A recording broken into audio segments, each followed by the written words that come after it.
Je suis très content de te retrouver pour une nouvelle vidéo, nouvel épisode Scred TV, spécial Cannes toujours. Et aujourd'hui, on s'attaque à la Tunisie. Mais je dis comment ça va? Ça va, super. T'es On content? parle de la Tunisie, bah bien sûr. Ah bien sûr, quand on parle de la Bien Tunisie, sûr. toujours. On prépare la Cannes direct. Mais avant de commencer et de rentrer dans le détail, la tactique, le sélectionneur, nos pronostics, abonne-toi sur YouTube, sur Instagram, sur TikTok. C'est important. Scred TV, like, commente, partage, mais aussi la chaîne En Scred. On sera là toute la Cannes et on publiera des vidéos régulièrement. Maintenant, moi, j'ai assez parlé. Juste, je te rappelle quand même, parce qu'au cas où des personnes l'auraient oublié, le groupe de la Tunisie qui se composera, et là je suis en train de bugger, Nigeria, Tunisie, Ouganda et Tanzanie. Bah, je dis, groupe dur? Non, groupe à la portée de la Tunisie. Merci. Je voulais te l'entendre dire quand même avant de dire On va oui, pas- on n'a voilà, pas de tu vois, on va pas favori, mentir. voilà. Non, on va pas mentir, ouais, groupe à la portée de la Tunisie, surtout qu'en plus, il y a les meilleurs troisièmes qui se qualifient aussi.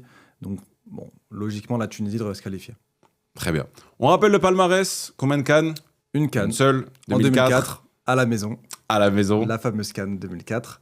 La Tunisie qui reste sur un parcours, enfin, sur une dernière Cannes qui était vraiment pas fameuse, puisqu'ils se sont fait éliminer dès la phase de poule, avec 0 victoire, Oui, c'est ça. Voilà. C'est 2 points. 2 points sur, Deux sur points. 3 matchs, ouais, effectivement. 2 matchs nuls et une défaite. Maintenant qu'on a parlé du passé, on va se tourner vers l'avenir. Et là, je dis, quand on arrive à la Cannes, quand la Tunisie, l'équipe tunisienne de football arrive à la Cannes, en quel dispositif elle se place? Alors, ça peut évoluer. Donc, principalement, ça va être du 4-3-3 avec 3 milieux vraiment défensifs et 2 ailiers aussi très défensifs. Donc, ça va être principalement un 4-5-1 côté tunisien. Ça peut se transformer en 5-3-2 aussi. Mais voilà, ce qu'on voit le plus, c'est un 4-3-3 avec 3 vrais milieux défensifs et des ailiers qui font les efforts défensifs aussi. Et du coup, par rapport à ça, tu me parles justement d'un milieu. Est-ce que tu identifies le milieu tunisien comme la grande force de cette équipe? Non, c'est vraiment le collectif, pas seulement le milieu. La Tunisie, en fait, de par son histoire, a toujours été une équipe très rugueuse, très défensive, très tactique. On l'a vu à la dernière Coupe du Monde aussi. On l'a vu à la dernière Coupe du Monde, on l'a vu aussi dans le match amical avec le Brésil, où ils ont très bien défendu face à une équipe du Brésil qui était au complet avec tous ses titulaires. Donc c'était aussi un match test pour les Brésiliens. Ils n'ont pas su battre cette équipe de Tunisie. Donc équipe très défensive. Ils sont venus un peu aux fondamentaux parce qu'à la base, on avait quelques petits joueurs comme Sekni ou Kazri qui pouvaient faire la différence. Et la Tunisie essayait de proposer quand même un peu plus de jeu offensif. Là, ils sont revenus aux fondamentaux. Il y a quand même un gros déficit en Tunisie de talent. Au niveau de la formation en Tunisie, au niveau des moyens en Tunisie, ces dernières années, c'est pas ça. Même au niveau des moyens, même pour se déplacer, ils ont eu beaucoup de problèmes financiers.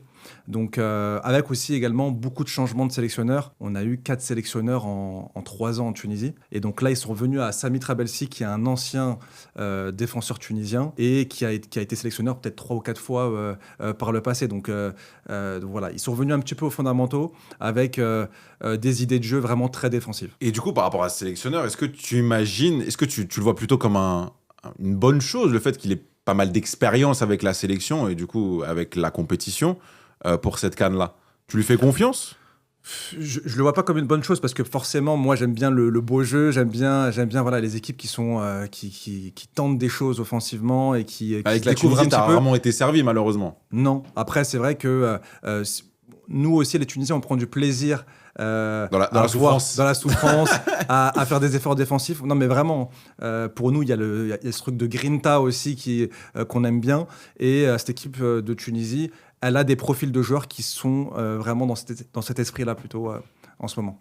Yacine, est-ce que tu es d'accord avec Majid? Est-ce que tu as une individualité, toi, quand même? Parce que c'est vrai que la Non, mais Tunisie, c'est collectif. Mais Non, ça a toujours été collectif dans l'histoire, effectivement. Est-ce que tu dégages ça quand a même souvent quelqu'un? bien marché. Bah, moi je voulais parler. On parle d'un joueur, quand même, qui a fait le choix de la sélection tunisienne, Ismaël Garbi, qui est un C'est joueur vrai, qui, c'est justement, ne rentre pas dans ces caractéristiques-là du joueur rugueux, dur sur l'homme, etc., mais qui est un joueur technique et qui a un futur potentiel. C'est en 2003. C'est ça. Et Après, c'est la génération Animal Bejouri. Je pense qu'au milieu de terrain, tous les deux sont très complémentaires et je pense que ça peut faire des dégâts par rapport à certaines équipes, parce que tu as un joueur un peu plus athlétique, un joueur un peu plus qui se projette et qui est plus un joueur technique. C'est un joueur Après, le problème... qui va apporter. Il a moi, je pense que vous minimisez son apport. Je pense que c'est un joueur qui est un peu comme on l'avait fait sur une vidéo précédente sur l'Algérie, un peu comme Hadj Moussa, au fur et à mesure de la compétition, qui va s'imposer et qui va être décisif. Je le sens bien. Il peut se découvrir, c'est sa première compétition internationale avec la Tunisie.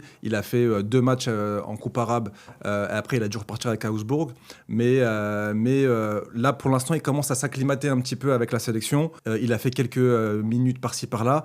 Et effectivement, j'aimerais bien que Trabelsi le mette peut-être un peu plus souvent. Offensivement, on va pas avoir beaucoup de gros joueurs. On va avoir Elias Saad qui joue aussi à Augsbourg aussi. On va avoir Mastouri qui a marqué contre le Brésil et qui joue en Russie. Et on va avoir peut-être Achouri aussi sur le côté qui joue à Copenhague, qui joue la Champions League. Et après, au milieu de terrain, il n'y a pas 36 000 choix, mais quand même, il y a Shriri, il y a Laidouni, c'est quand même... C'est qui les titulaires? Alors Shriri, ça va être un peu le patron, c'est le joueur qui joue dans le meilleur club, on va dire, au niveau de la sélection à l'Eintracht. On va avoir Ferjani Sassi, qui est le capitaine un petit peu historique. Bon, c'est pas le meilleur physiquement, mais en tout cas, il a ce truc-là de grinta et c'est un ancien. Il y a Hannibal Mejbri qui peut également être titulaire, en l'absence de Laidouni, qui est une grosse perte, parce que Laidouni avait quand même fait de très bons matchs ces dernières années avec la Tunisie, s'est blessé. J'espère qu'il va pouvoir revenir pour la Coupe du Monde. On va voir, mais donc ça sera sûrement un milieu Mejbri, Shriri et j'ai dit Sassi. Oui. Et en défense, on va avoir Montassar Talbi qui revient bien en Ligue 1 avec Lorient qui fait des bons résultats, ou en tout cas qui ne perd pas depuis plusieurs matchs, grâce aussi à une solidité défensive. Et Talbi est un des patrons de la défense. Dylan Brown qui joue au Servette, et on va avoir Ali Abdi qui, lui...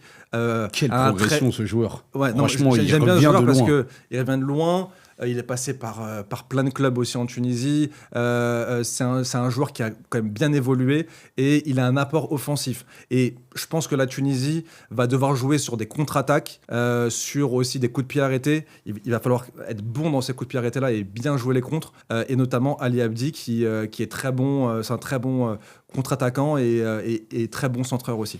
Donc la Tunisie va aborder cette CAN toujours fidèle à elle-même, malgré peut-être un groupe plutôt abordable, même si on n'est jamais sûr de rien, évidemment. Le Nigeria, ça sera vraiment l'adversaire principal. Le Nigeria qui est quand même très dépendant d'Osimhen, même s'ils ont quand même des joueurs intéressants, Chukwueze, Iwobi, tu vas retrouver Lookman, justement. Donc offensivement, voilà. Par contre, la Tunisie réussit quand même plutôt bien face à des grosses équipes, des grosses adversités. Ils arrivent quand même à bien défendre. Ils ont 2 lignes très resserrées. Et donc, ces matchs-là, ils arrivent quand même à bien les appréhender. Par contre, contre les petites équipes, je pense à l'Ouganda et la Tanzanie, ça sera peut-être un peu plus compliqué de faire le jeu. Et donc, j'espère que la Tunisie sortira au moins avec 4 points ou 5 points de Parce que tu me dis, limite, les matchs les plus relous, ce sera les matchs de phase de poule. Exactement. Et le reste, ça sera du bonus. Mais sur des matchs un peu longs, peut-être une prolongation des tirs au but, la Tunisie peut gratter. Et faut assumer, moi, je dis. Tout le monde est passé maintenant. Non, mais on va pronostiquer peut-être un quart de finale ou une demi-finale. Mais c'est bien, c'est bien. Demi-finale, j'aimerais bien. Je pense que ça serait très encourageant pour la Tunisie. Ce ne sera pas une réussite parce que il y a la victoire finale qu'il faut aller chercher. Mais demi-finale, ça serait très encourageant. Quart de finale, ça serait pas illogique. Après, dans la mesure où la Tunisie n'est pas dans la meilleure période de son histoire, ce serait déjà bien. Oui, très bien. En plus, surtout que là, on a des joueurs d'expérience qui ont déjà, on va dire, joué pas mal ensemble sur les derniers tournois et compétitions internationales. Donc, il y a un groupe qui se connaît, avec quelques jeunes, justement, tu as parlé de Gerbi, Mejbri, etc., qui arrivent.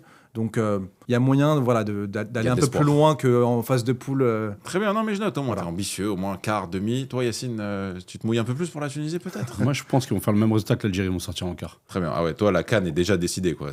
Le bracket est prêt, quoi. Je pense pas que ce sera un pays du Maghreb qui va l'emporter. Très bien. On vous laisse sur ces paroles énigmatiques. Abonne-toi sur YouTube, sur Instagram, sur TikTok. La Scred TV sur YouTube, like, commente, partage à ton pote s'il kiffe et s'il est branché sur la CAN parce qu'on l'est tous en ce mois-ci. Et à bientôt. Ciao.